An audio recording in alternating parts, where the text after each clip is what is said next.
সহস্র ভরসায় উন্মাদনায় মন্ত্র দিয়ে লক্ষ জানে রে সবল সংগ্রামী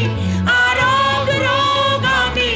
করে তোলো না কেন বিস্তীর্ণ দুপারের অসংখ্য মানুষের হাহাকার শুনেও নিঃশব্দে নীরবে